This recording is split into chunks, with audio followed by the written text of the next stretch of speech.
하나님 말씀 신약성경 사도행전 8장 18절에서 21절까지 보겠습니다. 사도행전 8장 18절에서 21절까지 같이 읽겠습니다. 시몬이 사도들의 안수로 성령 받는 것을 보고 돈을 들여 이르되 이 권능을 내게도 주어 누구든지 내가 안수하는 사람은 성령을 받게 하여 주소서 하니 베드로가 이르되 내가 하나님의 선물을 돈 주고 살 줄로 생각하였으니 내 은과 내가 함께 망할지어다. 하나님 앞에서 내 마음이 바르지 못하니 이 도에는 내가 관계도 없고 분기 뜰 것도 없느니라. 아멘. 지난주에는 성령 충만이 모든 신자에게 허락된 특권이자 의무라고 하는 사실을 말씀드렸습니다. 성령 충만이 특권이면서 동시에 의무라고 하는 이 사실, 이거는 신자가 성령으로 충만하지 않는 것은 하나님 앞에 큰 죄악이라고 하는 것을 의미한다라고 말씀을 드렸습니다. 우리가 술에 취하는 것이 죄악으로 생각하는 것만큼 성령 충만하지 않는 것 역시 큰 죄라고 하는 이 인식을 가지고 있지 않으면 성령 충만함에 대해서 우리가 받으면 좋고 받으면 안 받으면 어쩔 수 없고 이런 식의 그런 상태 가운데 머무르기 때문에 이 사실을 아는 것은 매우 중요하다라고 말씀을 드렸습니다. 그런데 또 우리가 흔히 이제 성령 충만함은 그럼 누가 받느냐라고 할 때 여기에도 이제 사람들의 오해가 하나 있는데 하나님 성령에 순종하는 사람들에게 주시는 어떤 보상으로 성령 충만함을 허락하시는 것이 아니다라고 하는 사실입니다. 근데 사람들은 흔히 이렇게 성령 충만함을 순종에 대한 보상으로 생각하는 그런 경향이 있는데 그렇지가 않다는 겁니다. 정반대로 오히려 철저히 실패한 자들에게 주시는 그런 선물이 성령 충만함이라고 말씀드렸습니다. 즉 성령의 충만한 은혜가 우리가 최선의 모습이 아니라 최악의 모습일 때 찾아오는 하나님의 놀라운 은혜다고 말씀을 드렸어요. 그래서 계속 이어가면 하나님께서는 우리를 통해서 하나님의 일을 행하려고 하실 때는 우리를 강하게 하시는 일을 하시는 것이 아니라 오히려 우리를 충분히 약하고 작게 만드시는 일을 하십니다. 하나님의 일의 방식은 전혀 우리가 생각하는 방식과는 달라요.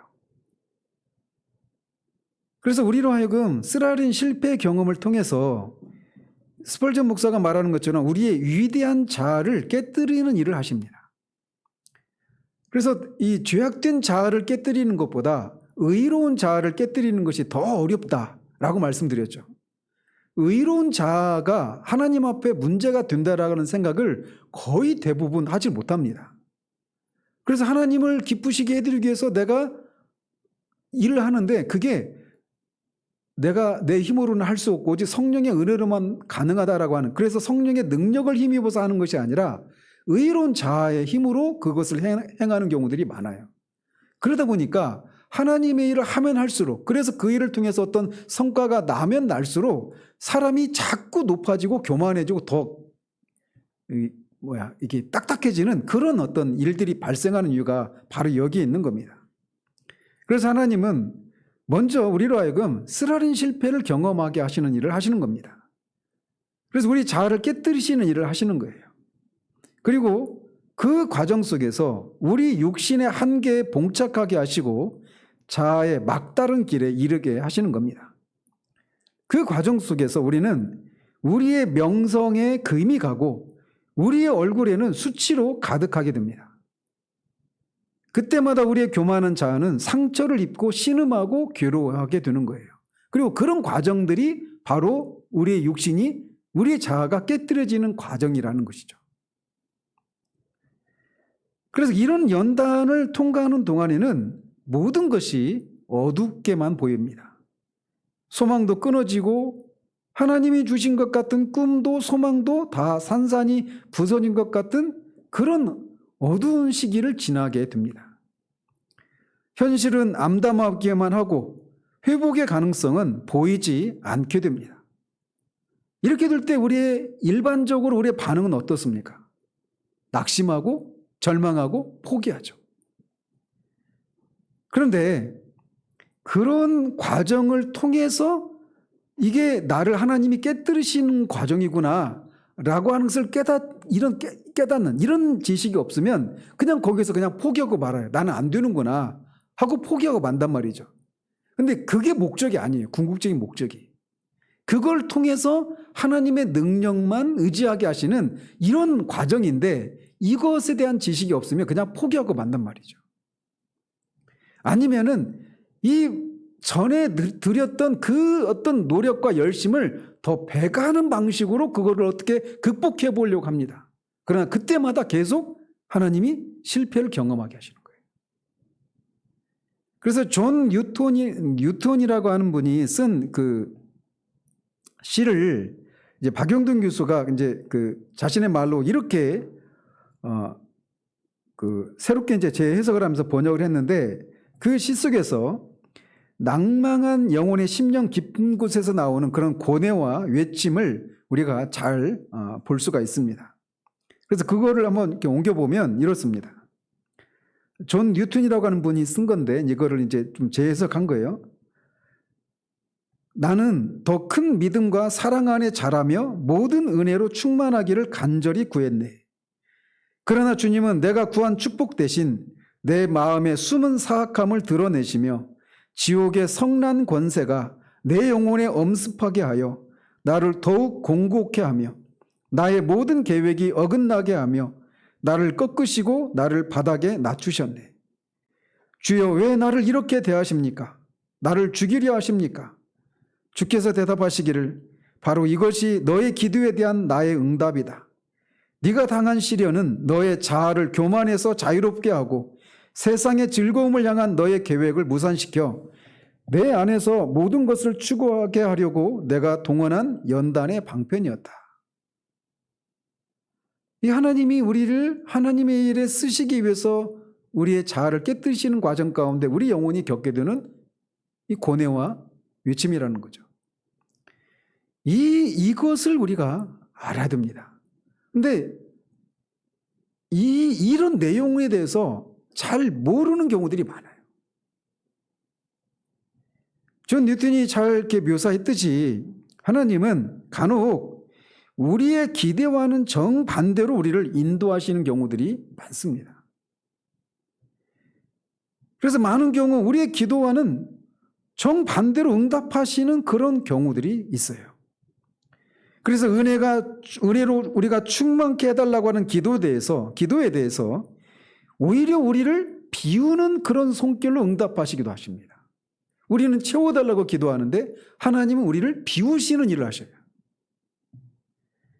유능한 그런 사역자가 되기를 원하는 우리의 기도에 오히려 우리를 깨뜨리시고 낮추어서 실패를 경험하게 하시는 것을 통해서 우리가 아무것도 할 수 없는 그런 경지에 이르는 방식으로 그렇게 유능함을 구하는 능력을 구하는 우리의 기도에 응답하시기도 하십니다.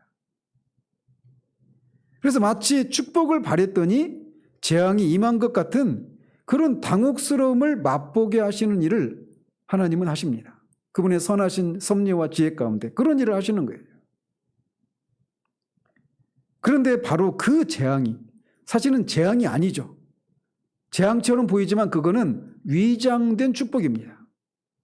그래서 그럼에도 불구하고 보이는 것은 재앙으로 보이니까 이 재앙이 우리 육신을 죽이고 그 교만을 무너뜨려서 축복의 토대를 놓고 풍성하게 하시는 성령의 사역의 첩경을 지름길을 예비하는 역할을 한단 말이죠. 이런 과정을 통해 하나님은 우리를 먼저 낮추시는 일을 하십니다. 그것은 겸손이 모든 은혜의 바탕이 되는 근본적인 은혜이기 때문에 그래요. 그래서 어거스틴이 그리스도인이 추구해야 될 덕목이 3가지를 얘기할 때 첫째도 겸손이요, 그 다음도 겸손이요, 그 다음도 겸손이다 이런 얘기를 해요. 앤드류 머레이의 겸손이라고 하는 책을 한번 꼭 읽어보시길 바랍니다. 제가 처음에 그 책을 읽은 게 96년인가, 거의 이제 벌써 이제 30년 다 돼가는데, 처음 그거를 읽었을 때, 나는 사람도 아니구나. 완전히 그냥 자기 의로 막 충만한 인간 냄새가 풀풀 나는 그런 존재구나. 이거를 보고 깊이 절망을 했습니다. 그러면서 또 한켠에는 소망이 있는 거예요. 내가 결론적으로 이제 말씀드리겠지만 하나님이 일하신 방식이 그런 겁니다. 우리로 하여금 우리가 얼마나 소망이 없고 얼마나 가망이 없고 무능력한 존재인가. 그래서 우리 자신으로 하여금 깊은 절망, 우리 자신에 대한 깊은 절망. 그래서 우리 자신을 신뢰하지 않게 하시는 다음에 그러면서 또 동시에 그렇지 않은 내가 되기를 원하는 그런 소망을 같이 불러일으키셔요. 그래서 먼저는 비우시고 채우시는 이런 일들을 하시는 겁니다. 겸손해지지 않고 우리가 어떤 일들을, 주님의 일들을 하게 되면 가장 무서운 죄악이라고 할 수 있는 이 자신의 이 거룩함에 대한 교만과 우월 의식에 빠질 수 있게 됩니다. 이게 참 이 거룩한 자신의 거룩함과 교만, 이게 같이 있을 수 없을 것 같잖아요. 그죠? 근데 우리는 이런 경우들을 종종 봅니다. 특별히 이제 저 같은 목회자들에게서 이런 모습들을 굉장히 많이 봅니다. 그래서 주님께 우리가 쓰임을 받으면 받을수록 우리 옛 속담에도 벼가 익으면 익을수록 고개를 숙여야 된다. 이런 고개를 숙인다는 말이 있잖아요. 일반 은총 차원에서도 우리가 그런 진리를 아는데 이 신앙의 세계에서는 이게 잘 현실적으로 이게 잘 드러나지 않는 것 같은 그런 모습들이 많습니다. 그래서 기도 좀 한다고 하면 또 주님의 일을 한다고 하는 사람들 중에 오히려 겸손하지 않고 그 일이 오히려 그 사람을 더 교만하고 거만한 그런 사람으로 만드는 그런 모습들이 일어나는 이유가 바로 여기 있는 거예요. 그래서 하나님은 우리를 축복하실 때 먼저 우리를 깨뜨리시고 우리를 겸손케 하시는 일을 하시는 것입니다. 따라서 우리는 그 일을 겪을 때 우리가 막 깨뜨려지는 일을 하는데, 일테면 비유적으로 말씀드리면 하나님이 망치를 들고 망치와 끌을 가지고 우리를 막 치신단 말입니다. 망치로 막 깨뜨리고 정으로 막 쪼는 일을 하시는 거예요. 쉬지 않고. 비유적으로 말씀을 드리면. 근데 그 일이 우리에게 고통스럽지 않다? 있을 수가 없는 겁니다. 말할 수 없는 고통이에요. 그런데 우리를 낮추시는 그런 고통스러운 손길이 아이러니하게도 역설적이게도 그게 축복의 서곡이고 은혜의 시작이라는 겁니다. 모든 은혜를 이끌고 오는 은혜의 성봉장 역할을 하는 것이 바로 이거예요. 그래서 우리가 하나님 안에 하나님을 위한 원대한 꿈과 비전을 품고 기도하면 하나님은 오히려 그 꿈이 도무지 실현될 수 없을 것 같은 상황으로 우리를 몰고 가십니다. 오스왈드 챔버스 목사님은 하나님께서 우리에게 비전을 주시고는 그 비전이 산산이 깨어지는 것 같은 시련의 골짜기로 우리를 인도하신다라고 말을 합니다. 근데 우리는 대개 그 지점에서 낙심하고 포기하는 경우들이 있어요. 그러나 하나님은 그 골짜기에서 우리를 불로 연단하고 그 비전을 성취하기에 적합한 그릇으로 빚어가시는 일을 하시는 겁니다. 그러므로 이 오스왈드 챔버스 목사님의 말대로 우리가 그 과정에서 낙심하지 말아야 하는 것은 당연하거니와 하나님께서 우리에게 주신 비전을 낮춰서 이 정도에서 머무르고 마는 이런 것도 해서는 안 되는 겁니다. 제가 그래서 종종 하나님 앞에 기도하는 게 우리가 가난한 것들에 익숙해지지 않기를 위해서 기도합니다. 아직도 가야 될, 우리가 올라야 될 그 지점은 너무 높고 나는 할 수 없는 것 같은 그런 상황 가운데서도 그 밑에 있는 상황에 그냥 뭐 어쩔 수 없어 하면서 그냥 그 낮은 단계에 만족하면서 안주해버리지 않기를. 하나님은 결코 우리가 그렇게 하도록 놔두지 않으십니다. 왜 그럴까요? 하나님은 결코 자신의 영광을 다른 누구에게도 주시지 않는 질투하시는 하나님이시기 때문에 그렇습니다. 우리를 통해서 하나님이 받으셔야 될 그 영광을 결코 포기하지 않으시는 하나님이셔요. 우리를 하나님이 주신 비전과 정반대되는 상황, 즉 깊은 골짜기의 심연으로까지 끌어내리셨다가 그 비전의 풍성한 열매가 맺히는 높은 봉우리의 최정상까지 반드시 끌어올리고야 마시는 분이 바로 하나님이십니다. 이것이 하나님의 종들에게서, 하나님이 쓰셨던 하나님의 종들에게서 거의 공통적으로 발견되는 모습이에요. 이게 없으면, 이 과정이 없으면요, 결국은 자신이 이룬 그 성과가 자신의 발목을 잡고 다 그것이 오히려 그 사람들이 넘어지게 되는, 교만하고 넘어지게 되는 그런 기제로 작용을 하고 맙니다. 사실 이런 것들이 우리 주변에서 너무나 많아요. 성령 충만은 이렇게 우리가 하나님 앞에 요구하는 것과는 거꾸로 우리에게 임하는 그런 것이라는 것입니다. 또한 성령 충만은 이 목마른 자들을 위한 은혜다라고 할 수가 있습니다. 성령 충만은 자신의 영적인 가람을 알고 의에 줄이고 목마른 사람들을 위한 은혜입니다. 마태복음 5장에 심령이 가난한 자는 복이 있다. 왜냐하면 천국이 그들의 것입니다. 이렇게 말씀하셨잖아요. 그래서 심령이 가난하다라고 할 때 그 가난하다라고 하는 게 영어로는 desperat이라고 하는 단어입니다. desperate. 그래서 이게 막 절박하다 이런 뜻입니다. 그래서 하나님의 은혜가 아니면 절대로 자신에게는 아무런 소망이 없다라고 하는 이런 절박한 그런 심령 가운데 하나님의 은혜를 갈망하는 심령, 그게 심령이 가난한 거예요. 그런 사람이 심령이 가난한 사람입니다. 그리고 그 심령이 가난한 사람이 의에 줄이고 목말라 하는 겁니다. 그래서 이 줄인다라는 얘기는 배고프다는 얘기잖아요. 배고파하고 목말라 하는 거예요. 그래서 줄이고 목마름 이 두 가지는 이 요긴함과 강렬함을 나타내는 그런 개념이죠. 그래서 줄인 것은, 먹고 마시는 것은 우리 인간의 생명을 유지하기 위해서 필수 불가결한 것입니다. 이것이 없으면 우리의 생명을 유지할 수가 없어요. 그래서 우리는 매일 밥을 먹고 매일 물을 마셔야만 살 수 있듯이 매일의 삶 가운데서 생명의 떡인 예수님을 먹고 생수의 강인 성령을 매일 마셔야 되는 거예요. 그래야 우리가 영적으로 살 수 있는 겁니다.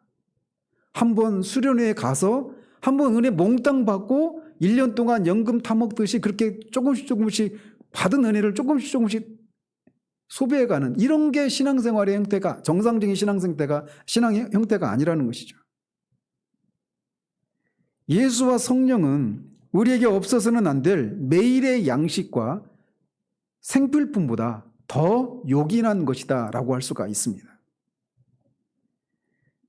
그래서 이렇게 줄이고 목마른다 라고 하는 것은 우리 영적인 생명을 유지하는 데서 매우 요긴한 것을 의미하는 거예요. 또 동시에 줄이고 목마르다라고 하는 것은 강렬한 욕구를 의미하기도 합니다. 특별히 갈증으로 목이 타는 사람의 경우에 이런 것들이 훨씬 더 잘 드러나죠. 갈증으로 목이 타고 있는 사람에게 그의 관심은 금반지나 다이아반지나 이런 귀금속이 아닙니다. 또는 엄청난 고가의 그런 차도 아파트도 이런 것도 의미가 없어요. 그 순간에는 한 가지밖에 없습니다. 이 가람목을 갈증을 해결하는 것 이것밖에 없습니다. 그런 것처럼 물에 목마른 사람이 그렇게 그런 물에 대한 갈망에 사로잡혀 있듯이 성령의 은혜를 간절히 원해야 한다라고 하는 말이에요.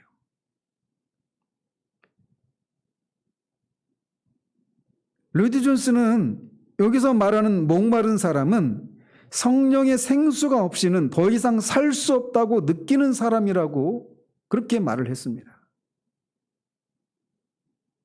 저는 이렇게 돌아보면 저도 지금 이 현재 이런 말씀을 전하고 있는 저도 제가 성령으로 충만했던 때와 지금과 이렇게 비교해 보면 한없이 후퇴하는 것 같은 그런 느낌을 받습니다. 그러니까 막 회심하고 나서 하나님을 향한 그런 갈망, 추구가 막 있었을 때 제가 그때 잠시 동안 일기를 썼었는데 막 그때 그런 표현을 했어요. 타는 목마름. 그러니까 막 그 타는 목마름이라고 부를 수 있을 정도로 온통 하나님을 더 알고 싶고 하나님을 더 닮고 싶고 하나님을 위해서 살고 싶고 하나님을 막 더 깊이 친밀한 그런 교제를 나누기를 원하는 이것으로 완전히 모든 것들이 사로잡혀 있었습니다. 성령으로 충만하지 않고는 더 이상 살 수 없다고 느낄 정도로 절박함과 간절함으로 이 은혜를 구하는 사람만이 성령으로 충만함을 받을 수 있다는 거예요. 성령으로 충만함 받는다라고 하는 것은 바로 그런 의미입니다. 목마른 사람들. 도저 목사님은 만약 우리 삶 속에 성령으로 충만해지기 원하는 갈망보다 더 큰 갈망이 있다면 우리는 결코 성령으로 충만한 그리스도인이 될 수 없다라고 말을 했습니다. 이런 면에서 우리를 좀 돌아볼 필요가 있어요. 그리스도인이라고 자처하는 사람치고 성령 충만을 원치 않는 사람은 아무도 없습니다. 정도의 차이는 있지만 말이죠. 그 사람이 정말 그리스도인이라면 성령 충만함의 은혜를 전혀 원치 않는 사람은 있을 수가 없습니다. 그럼에도 불구하고 그래서 모든 그리스도인들은 다 어느 정도의 차이는 있지만 모두 성령 충만함을 원한단 말이죠. 그럼에도 불구하고 성령 충만함을 받지 못하는 그런 현실이 존재하는 이유는 그들의 원함이 흐릿하기 때문이라는 거죠. 많은 경우에 간헐적으로 이런 은혜를 구합니다.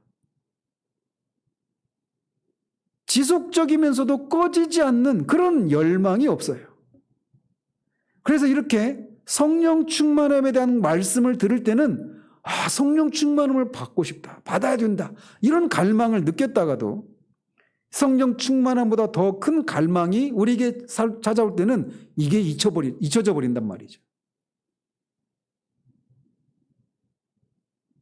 그런 절박함, 이런 긴박함, 간절함 이게 사라지는 거예요.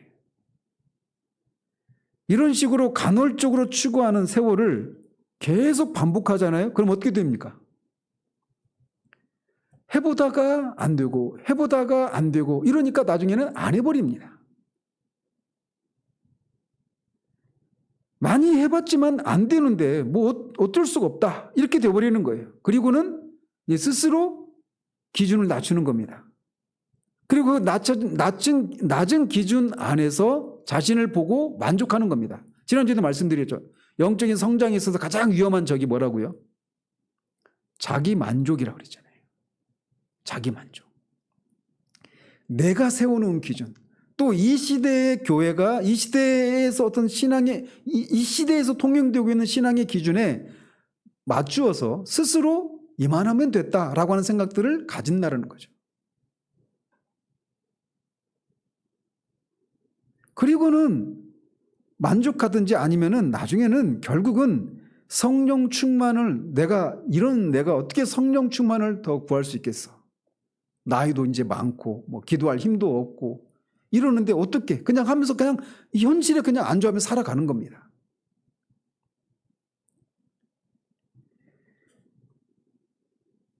그래서 다시금 말씀드리지만 신자가 성령 충만함을 받지 않는 것은 하나님 앞에 큰 죄악이라고 하는 것은 왜?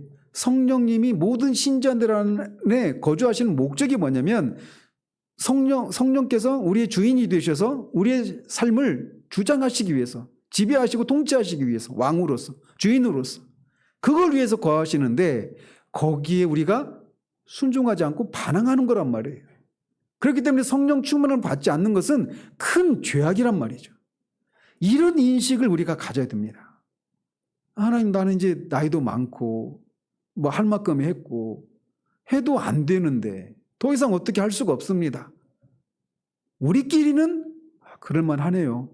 이렇게 할 수 있을지 모르지만 성령님께는 안 된다는 거죠.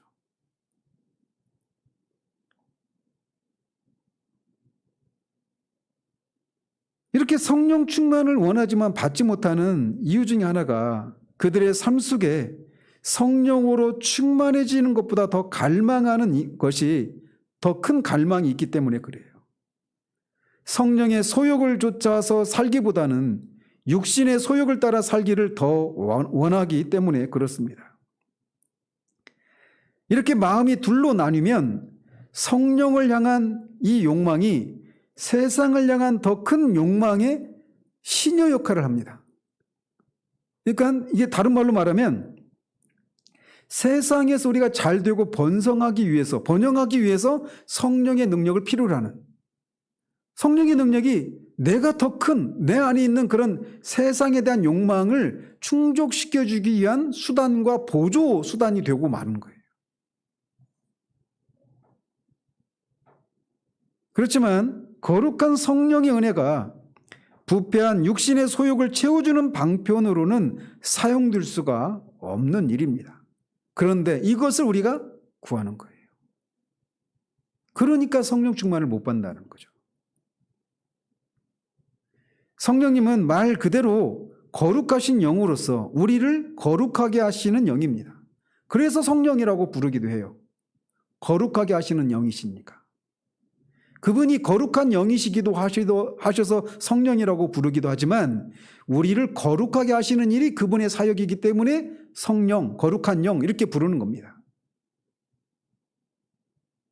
따라서 죄에서 자유로워서 거룩하게 살려고 하는 갈망이 없는 사람에게 거룩하게 하는 성령의 충만한 은혜가 무슨 필요가 있겠습니까? 성결하게 살기를 원하지 않으면서 성령 충만을 구하는 것보다 더 큰 모순과 위선이 없습니다.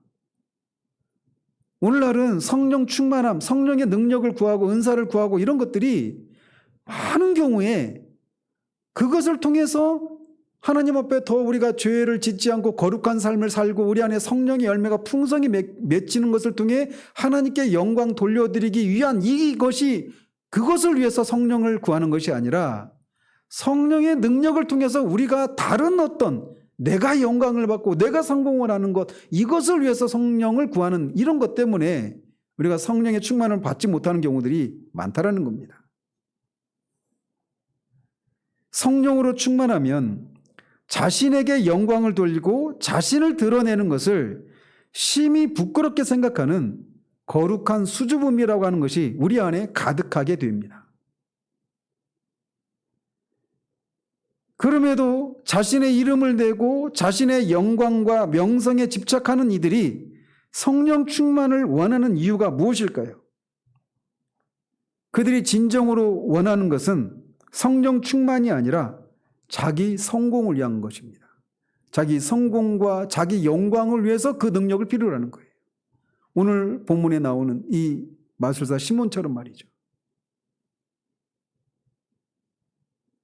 성공을 위한 에너지가, 능력이 필요한 것입니다. 즉 다른 말로는 경건은 원하지 않으면서 경건의 유익만을 탐하는 것입니다.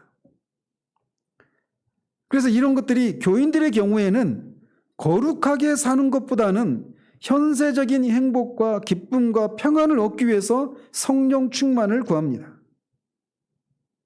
또는 어떤 영적인 체험이나 그 체험을 통해서 생겨나는 감동을 위해서 이 은혜를 구합니다. 이거 오늘날 제가 유튜브에서 보면 온통 성령과 관련된 그런 집회들 보면 다 거기 앞에 뭐가 붙어 있냐면 무슨 돌파, 재정의 돌파, 깨어진 관계의 돌파. 부자가 되면 하나님께 영광 돌리는 겁니까? 부자가 되면 거룩해지는 겁니까? 거룩한 영광은 상관이 없는 것들을 성령의 능력과 결부시켜서 마치 성령의 능력을 힘입으면 재정의 이 어려움들을 돌파할 수 있을 것처럼. 그런 이 영상은 막 몇만 회씩 나옵니다. 막 그런 거 보면 제가 자괴감을 느껴요.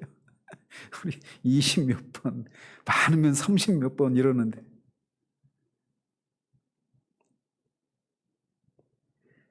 교인들이 그렇다면 사역자들은 더 합니다. 사실은 한국교회 문제는 성도들의 문제가 아니라 저 같은 목사들의 문제예요. 사역자들은 매일 주님과 겸손히 동행하면서 주님을 닮는 거룩한 사람이 되는 것보다 성령의 충만함을 통해서 목회의 성공과 부흥을 위해서 성령 충만을 구합니다. 그래서 그들의 주된 관심은 능력과 은사에 있습니다. 성령 충만함을 통해 주님을 닮고 거룩하게 되는 것, 여기를 위해서 그것이 초점에 맞춰져 있는 것이 아니라 능력을 받는 것, 은사를 받는 것, 부를 받는 것, 거기에 관심이 주로 가 있어요. 따라서 성령 충만을 받지 못하는 이유는 첫 번째로는 그 은혜를 간절히 원하지 않기 때문입니다. 그러니까 안 구하니까 못 얻는 것이고, 또 하나는 구하긴 하는데 잘못된 동기로 구하기 때문에 받지 못하는 겁니다.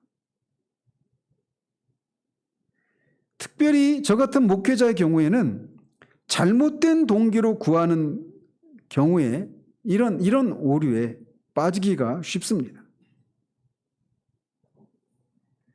그러니까 저도 이 목회를 하면서 사실은 이런 저의 그 한계를 사실은 매주 느끼죠. 그냥 진짜 그야말로 매주 느낍니다.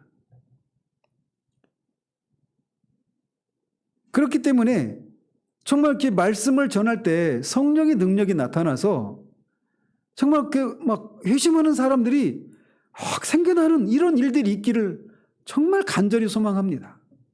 오늘 오전에도 오셨던 분들 말씀을 듣고 가셨지만 어떤 일이, 제 소망은 여기서 무슨 일인가 일어나기를 바라는 마음이 있어요. 근데 안 일어나요. 그러니까 이런 걸 볼 때마다 한없는 무력감을 느낍니다. 그리고 더 그런 능력이, 성령의 능력이 나타나기를 소망하는 마음이 정말 간절하죠. 누구보다 이 은혜가 필요한 사람이 있다면 목회자들이라고 할 수가 있어요. 목회자가 먼저 성령으로 충만할 때 그를 통해서 교회의 부흥과 회복의 역사가 일어납니다. 그래서 목회자들이 성령으로 충만해지는 것이 정말 필요합니다. 제가 스스로 저에게 발목을 채우는 거죠. 이런 게. 그런데 그게 사실입니다. 그런데 그래서 누구보다도 성령 충만함을 구하는 사람이 있다면, 그 필요성을 느끼는 사람들이 있다면 바로 목회자들인데, 아이러니하게도 이 은혜를 간절히 원하기 때문에 오히려 이 은혜를 받기 힘든 경우들이 있다는 거예요. 왜? 잘못된 동기로 그걸 구하니까.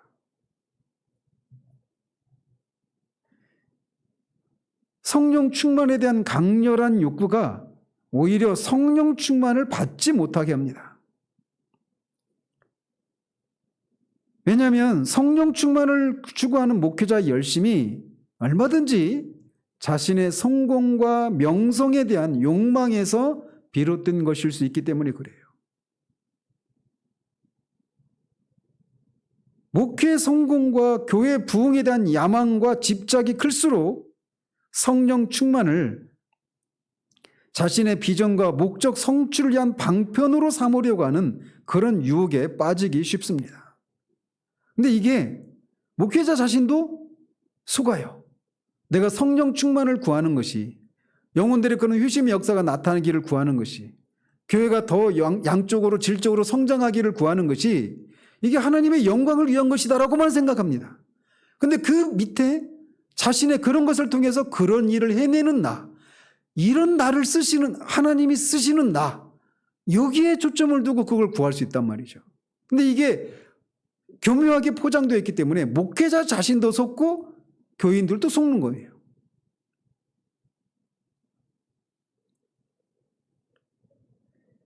이것이 이런 이유로 목회자가 성령 충만 받기가 가장 힘든 이유라는 것이죠.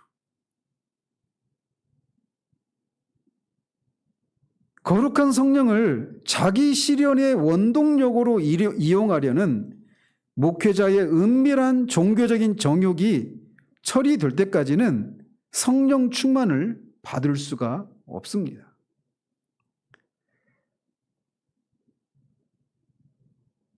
저도 이런 말씀을 전하는 것이 정말 곤혹스럽고 고통스럽습니다. 우리가 성령 충만함을 구하는 목적이 성령 충만함은 다른 것이 아니라 성령님이 우리를 지배하시는 거예요. 우리를 다스리고 통치하시는 것입니다. 그런데 성령의 능력만을 우리가 취해서 그것을 통해서 내가 이룰 수 없었던 어떤 큰 성공, 이거를 구하려고 그렇게 성령 충만을 구하는 경우들이 있거든요.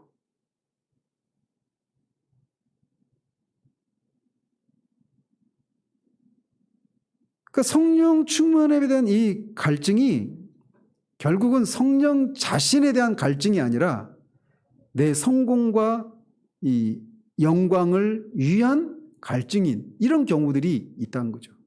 이거는 사실 목회자들에게만 해당되는 것이 아닙니다. 모든 성도들이 빠지기 쉬운 그런 유혹이기도 해요.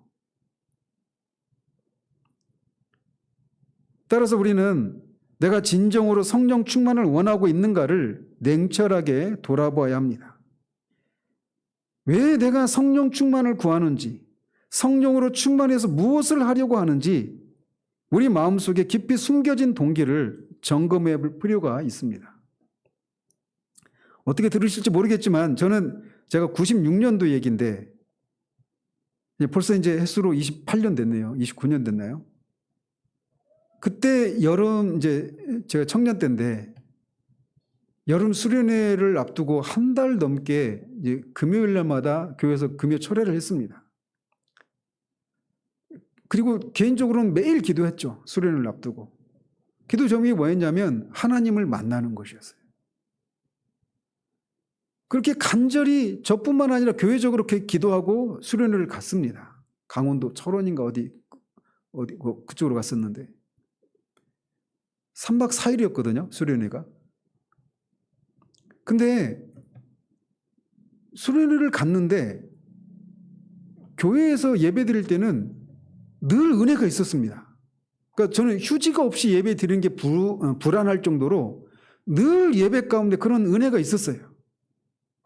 그런데 그렇게 간절하게 기도하고 올라갔는데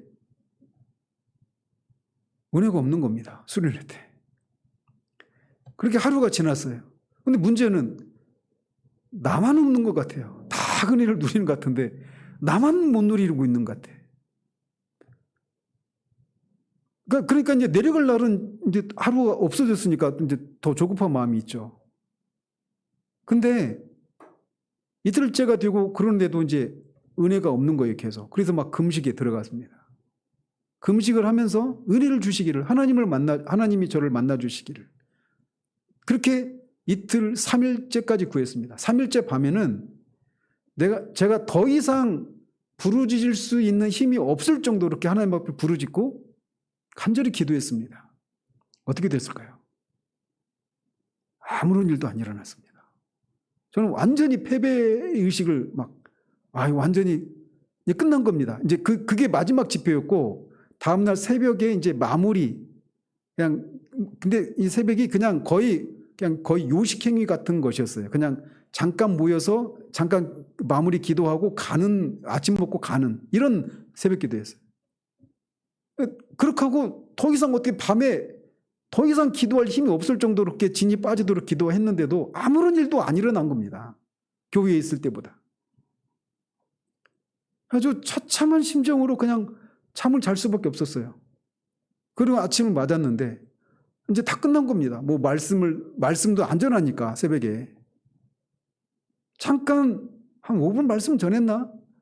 그리고는 이제 사람들이 이제 잠깐 기도하고 다 가는 겁니다. 그때 이제 남아서 기도를 하는데 저는 그때 제가 남아서 기도하고 있는 줄도 몰랐어요. 사실은. 아무튼 기도하는데 이거를 여러분이 어떻게 이제 해석을 들으실지 모르겠지만 저한테는 실제로 그런 일이 일어났어요. 뭐였냐면 그렇게 기도하는 중에 하나님이 저를 찾아오신 거예요. 그러면서 저한테 말씀하시기를 너 나 만나서 뭐 할래? 이러시는 겁니다. 근데 저는 그 말씀과 함께 갑자기 아연실색했어요. 근데 제가 하나님을 만나려고 했던 이유를 하나님이 다 아실 텐데 너 나 만나서 뭐 할래? 이렇게 물으시는데 제가 순간 아무 대답을 못한 겁니다. 그리고 하신 말씀이 살아라. 살다 네가 할 수 없는 그때 내가 너를 만나주마. 그러니까 사실 그때는 그게 어떤 의미인지 몰랐어요. 그런데 지금 이런 겁니다. 하나님이 우리를 쓰시기 전에 우리의 육신, 우리의 위대한 자아를, 의로운 자아를 깨뜨리신 일을 하시는 거예요. 저는 이 목회 13년 차인데 인간이라고 하는 존재가 얼마나 강한 존재인가. 저를 보면서 그걸 봅니다. 이 정도 됐으면 이렇게 12년, 13년 차 들어갔는데 지금 오후 예배 저까지 포함해서 10명이 지금 이 자리에서 예배 드리고 있잖아요. 14명으로 시작했거든요. 근데 13년 차가 되고 있는데 오후 예배 때 10명이 드리고 있어요. 그러면 실패한 거잖아요. 그리고 이것이 뭘 의미하느냐면 내가 무능력한 존재구나. 내가 하나님 앞에서 아무것도 아니구나. 이걸 말해주는, 증명하는 거잖아요. 안 그래요? 근데 제가 그걸 인정하지 않고 있는 거예요. 나한테 뭐가 있다. 나는 다른 사람이 경험하지 않은 그 무엇을 경험했고 다른 사람에게는 없는 그 무엇이 있다. 이게 있는 겁니다. 마지막까지 제가 안 내려놓고 있는 그게 있는 거예요. 그 인간이에요. 그러니까 이런 상황에서 하나님이 막 기도하는 대로 막 여기 말씀을 듣는 사람들이 다 회심하고 막 양쪽으로도 막 커져가는 일들, 저는 머릿속에서 날마다 생각하거든요. 숫자 노름 좋아하니까. 그럼 금방 우리 교회에 막 옮겨야 돼요. 막 벌써 옮겼어요. 몇 번 옮기고 교회 건물 자체 건물도 딱 짓고 막 하고 싶은 일들이 정말 많거든요. 막 그런 일도 하고 있고 이랬어야 돼요. 근데 현실은 안 그렇잖아요. 그런데도 안 죽어요. 저는 그렇게 슬퍼요. 제 자신을 보면서.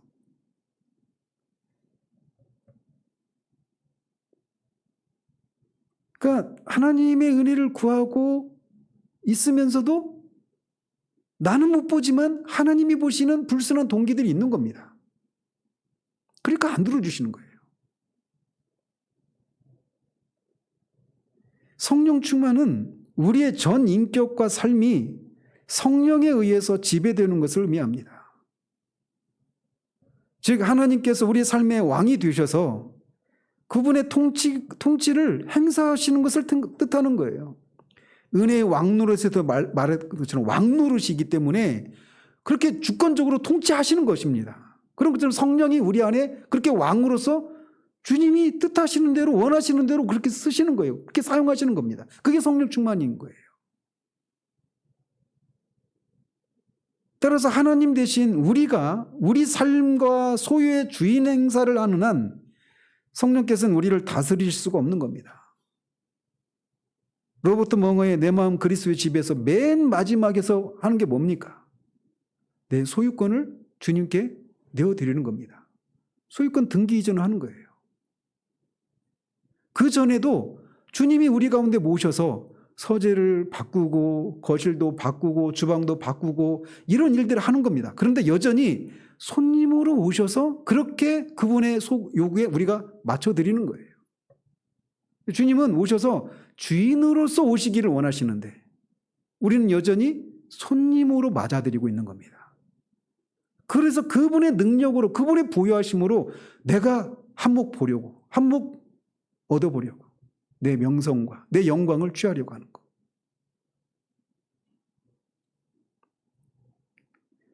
하나님 대신에 우리의 소유와 가족과 성공, 우리 자신이 우리 최고의 관심과 사랑의 대상인 한 하나님의 통치가 임할 수가 없는 겁니다. 정말 부끄러운 고백이지만 어떤 때는 내가 결혼을 안 하고 독신이었으면 어땠을까 이런 생각도 합니다. 왜냐하면 저를 막 보거든요. 결혼하고 아이가 하나, 둘, 셋 생겨나고 이 아이들이 성장하면서 이 아이들의 필요들이 막 채워져 됐잖아요. 가장이니까. 그래서 점점 제 자신 안에서 이 갈등이 있는 겁니다.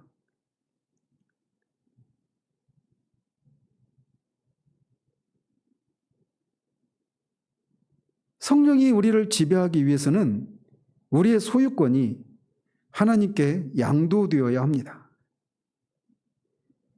우리의 모든 소유와 생명을 하나님께 넘겨드려서 하나님께서 소유하고 주관하시게 해야 합니다. 아까 읽어보신 분 있죠? 하연이가 저한테 어제 밤에 보낸 이 카톡. 우리 큰딸이. 그 마지막 부분에 이제 그 클라이맥스 거기 있는데. 그러니까 자기 안에서 자기가 너무 많다라는 거예요. 자기 안에 자기가 너무 많고 다 내 마음대로 나를 중심으로 뭘 계획하고 나를 중심으로 이렇게 살고 있는 자신을 본다라는 거죠.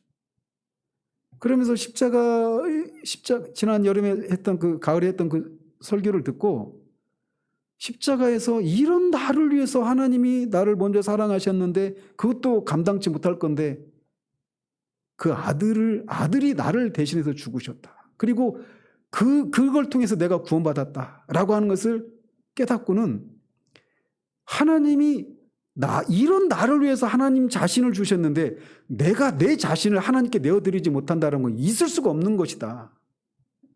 저는 이거를 한참 지나서 깨달았는데 얘는 막 시작 단계인데 이거를 막 깨닫게 되는 이걸 보면서 하나님이 얘를 크게 만나 주신다 이런 생각들을 해요. 슬픕니다.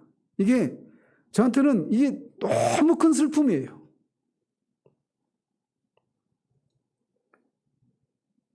성령 충만은 옛 자아의 죽음을 의미합니다. 이런 의미에서 말이죠. 자아 중심적인 삶은 성령 충만을 소멸하는 일을 합니다. 성령으로 충만한 삶은 자신의 옛사람이 못 박힌 십자가를 매일 지고 주님을 따르는 삶입니다. 사도 바울이 고린도서에서 말하고 있는 것처럼 나는 매일 죽노라. 내가 예수 죽인 것을 내 몸에 짊어지고 사는 것은 내가 내 생명이 죽고 나를 통해서 새 생명이 나타나고 그런 나를 통해서 누군가가 생명을 얻기 위해서라고 말하고 있는 것처럼 내가 죽어야 성령이 나타나시고 내가 죽어야 다른 사람이 사는 겁니다. 이런 의미에서 우리는 진정으로 이런 자기 부인의 삶을 원하는가를 자문해 보아야 합니다. 그래서 이 진정한 의미의 자기 부인의 삶을 살아가는 것, 이게 성령 충만한 삶인데 이 성령 충만한 삶을 진짜 원하는지, 이게 내가 죽는 걸 의미하는 건데 이게 쉽지 않습니다.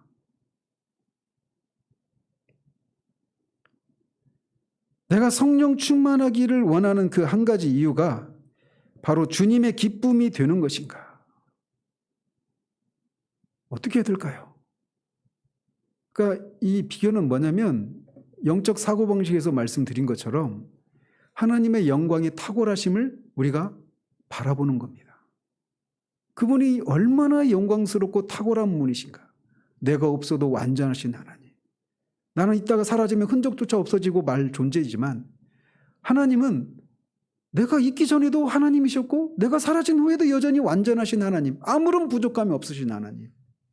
그 하나님의 영광의 탁월하심을 우리가 볼 때 그 앞에서, 그 하나님의 영광 앞에서 나도 내가 이 세상에 속한 모든 것들이 다 하찮고 아무것도 아니게 될 때 비로소 우리가 붙들고 있는 것들이 하찮음을 알고 그것을 놓을 수 있는 거예요.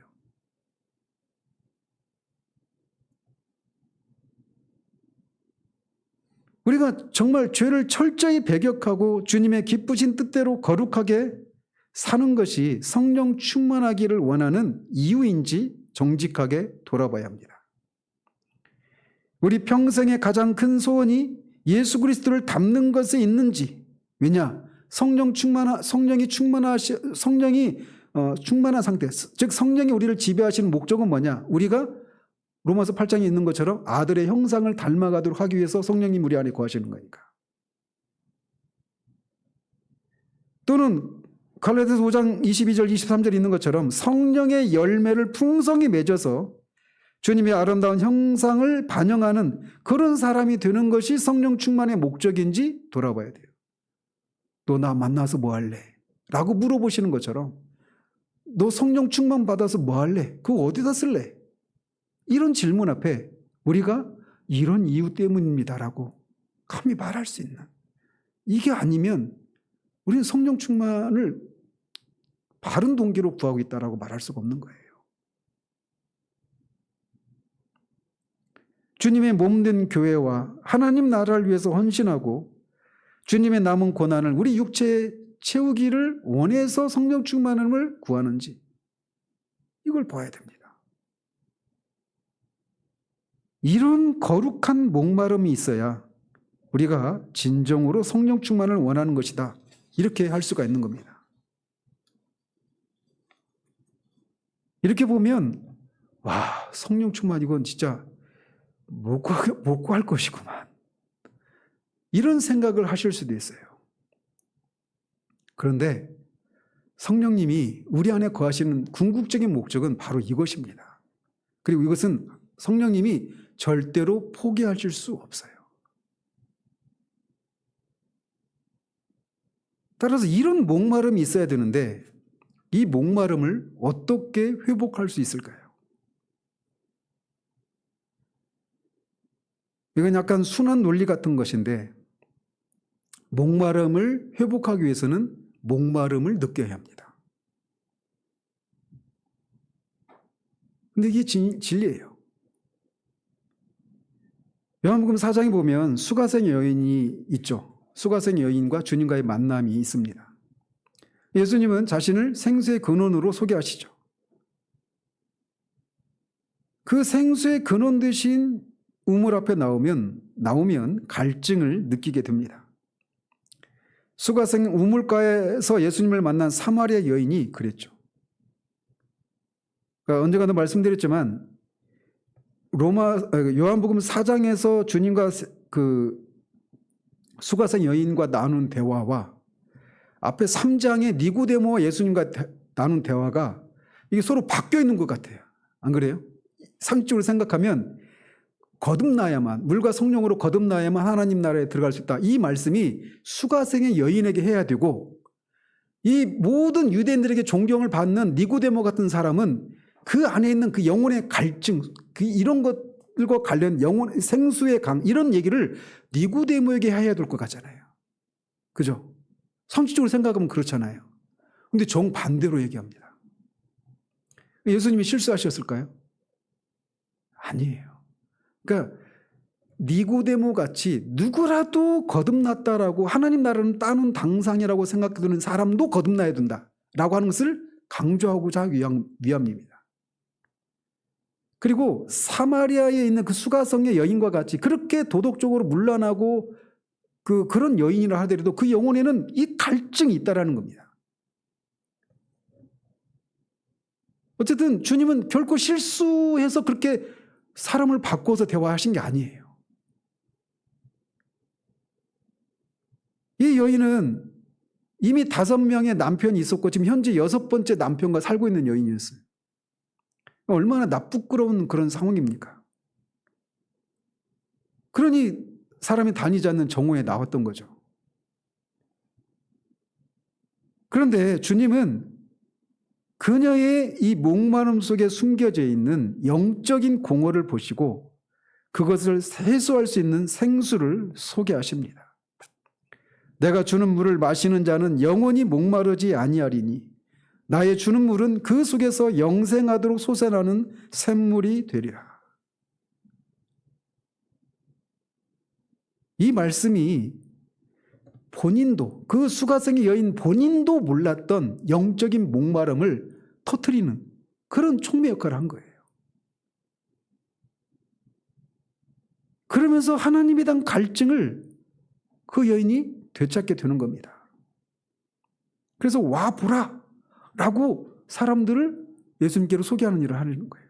자신의 그 부끄러움 때문에 아무도 다니지 않는 그 뜨거운 낮에 왔던 여인이 마을로 들어가서 사람들에게 그렇게 예수님을 소개하는 일을 하는 겁니다. 자신에게 일어난 일들을 해명해 준 이 선지자, 참 선지자를. 이처럼 주님은 이 여인처럼, 그러니까 여인은 이런 자신 안에 있는 이 목마름이 육적인 것들로 채워줄 수 있을 것처럼 생각했기 때문에 이 남편하고 살다가 안 되니까 또 다른 남편, 그 다음에 또 안 되니까 또 다른 남편 이렇게 했던 거 아니겠어요? 그런 것처럼 우리가 주님이 아닌 다른 것들로 우리의 영혼의 그 목마름을 채우기 위해서 이것도 시도하고 저것도 시도하고 하지만 결국은 실패로 끝난 그 실패한 인생들을 찾아오셔서 영혼이 목마르지 않는 생수에 대한 갈증을 일으키시는 거예요. 그렇기 때문에 이 목마름 자체가 은혜인 겁니다. 이 목마름을 통해서 해가람이 오는 거니까. 그래서 주님이 영적인 양식을 주실 때 영적인 식욕도 주시는 것처럼 생수를 주시기 전에 갈증도 일어나게 하시는 거예요. 그러니까 여러분이 잘 보십시오. 제가 시편을 그렇게 표현했잖아요. 하나님을 찾는 자의 탄식과 하나님을 찾은 자의 탄성. 이게 시편이에요. 그리고 이게 신앙입니다. 이게 신앙생활의 전체가 이걸로 요약할 수 있어요. 그래서 하나님을 만난 것에서 오는 영혼의 해가라에서 오는 그런 탄성이 있기 전에 하나님을 찾는 데서 오는 그런 목마름과 탄식이 먼저 있는 거예요. 여러분, 이런 것들에 대한 관심이 있으시다면 토저책을 꼭 읽으시길 바라요. 토저 목사님은 이런 것에 있어서 우리의 스승입니다. 토저 목사님 책을 어떤 책이든 다 읽으십시오. 그분 책은. 성령의 생수는 아이러니하게도 그런 의미에서 목마르게 하는 생수예요.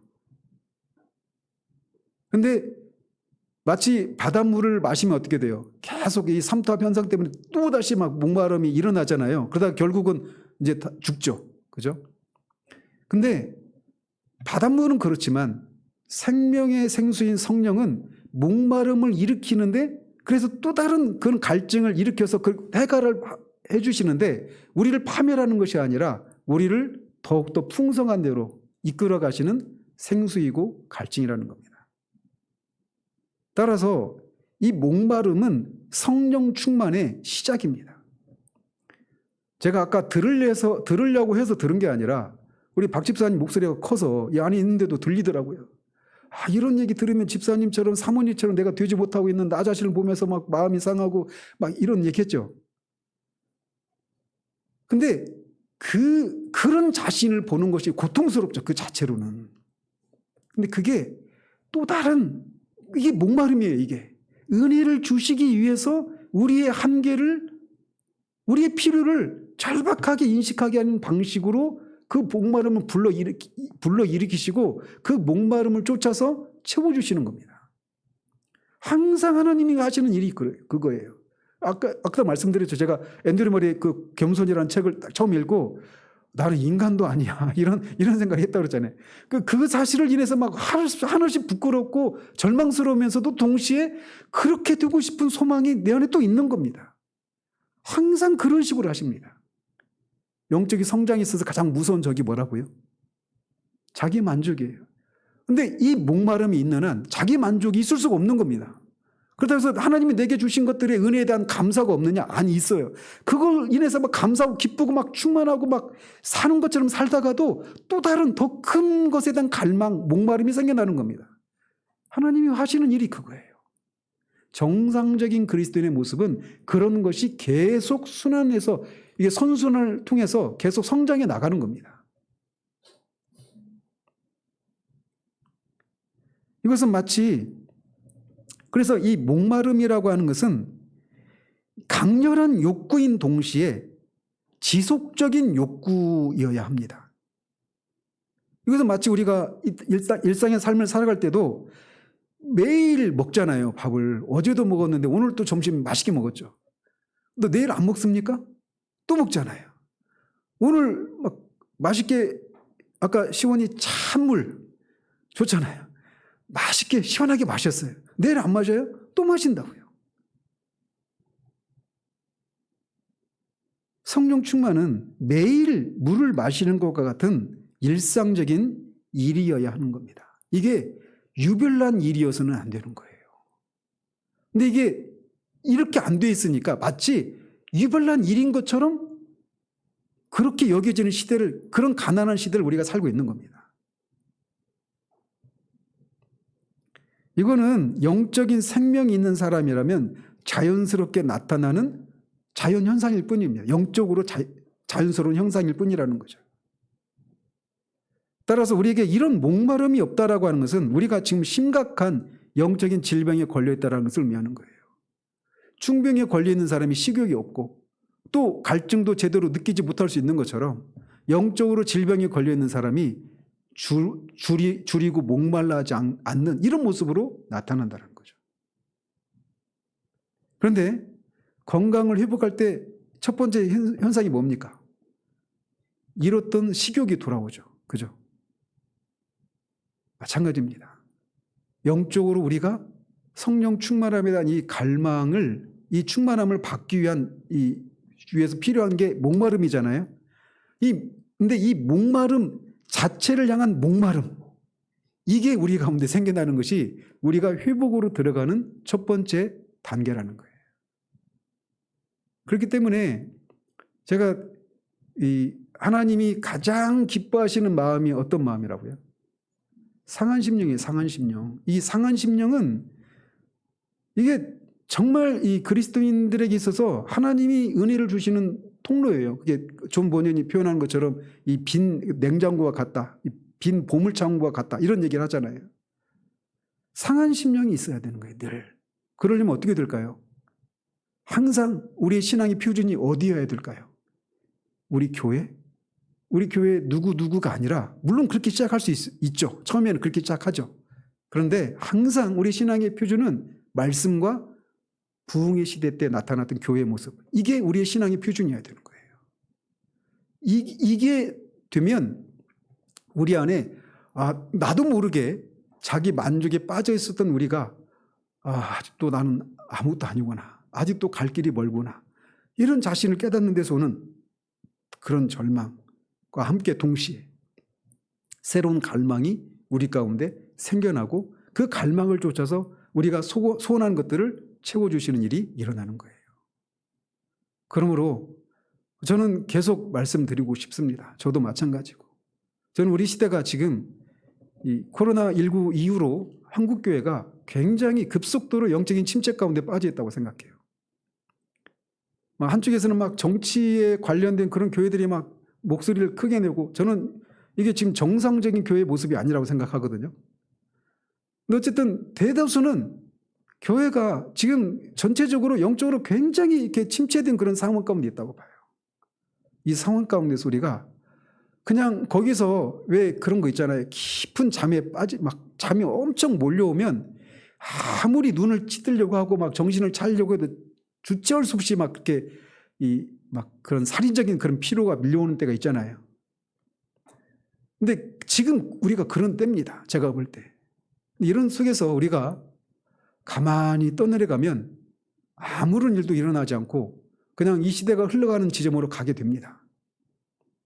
근데 이런 상황을 우리가 저항해야 돼요. 저항해서 우리가 하나님 앞에 이런 갈망이 없는 거, 너무 간헐적으로만 잠시 그렇게 엄청난 피곤했던 사람이 잠시 눈을 막 애써서 치뜨다가 금방 또 잠에 빠져버린 것 같이 그렇게 성령 충만함에 의해서 그런 정도로 추구하고 갈망하다가 그냥 한 주 있고 돌아와서 이 오후 예배 때 다시 한번 성령 충만해, 그게 그거였지라고 생각하고 있는 이런 모습이, 우리가 이런 모습에 대해서 정직하게 하나님 앞에 아뢰고 정말 이게 성령 충만함을 받는 삶이 아니면 난 더 이상 살 수가 없다라고 하는 이런 마음을 우리 가운데 주실 때까지 우리가 하나님 앞에 서야 합니다. 그리고 이 시대의 흐름을 저항해야 합니다. 그래서 우리가 말씀을 읽고 배우고 또 기도하는 이 일에 항상 신앙 기본입니다. 여기에 힘을 써야 돼요. 저는 올해 목표가 한 달에 한 번씩 성경 읽는 거거든요. 지금은 2번 읽었어요. 많이 읽었죠? 그러니까 성경을 하루에도 한 2시간, 3시간씩 읽습니다. 무조건. 그리고 기도를 하고 또 교회적으로 기도하려고 제가 수요일 날도 이제 금요일 날도 옮긴 것도 이 흐름에 저항하기 위해서입니다. 이렇게 가서는 안 된다. 단 몇 명이라도 우리가 모여서 다시 한번 하나님 앞에 부르짖어 기도하고 다시 한번 우리 개인이, 우리 교회가, 또 우리 교회를 통해서 우리 이웃과 가족들이, 교회들이 다시금 이렇게 그런 성령의 충만함이, 그런 역사가, 은혜가 충만하게 흘러나는 그런 일들을 위해서 우리가 정말 저항하는 이런 기도가 필요하다. 이런 생각이 들어서 그렇게 옮긴 겁니다. 어떤 교회 목회적인 필요만이 아니라, 어떤 그런 그 조직적인 이런 필요 때문만이 아니라 그것도 있죠. 그런데 그것이 더 궁극적인 목적이에요. 저항해야 됩니다. 우리가 그런 삶을 사십시다. 정말 한번 사십시다. 그래서 우리가 이 마음이 느슨해질 때마다 다시금 서로를 독려하고 다시금 일깨워서 이것에 매진하고, 그래서 불이 꺼질 듯 하면 또 누군가 또 다시 기름을 부어서 또 다시 그 불을 이어가는 이런 방식으로 정말 진짜 우리 안에서 이런 일들이 다시 회복되어지기를, 옛날 이야기하는 그런 신앙이 아니라 진짜 현재적으로 우리가 그런 삶을 살아가기를 위해서 정말 그렇게 분투하는 우리들 되기를 바랍니다.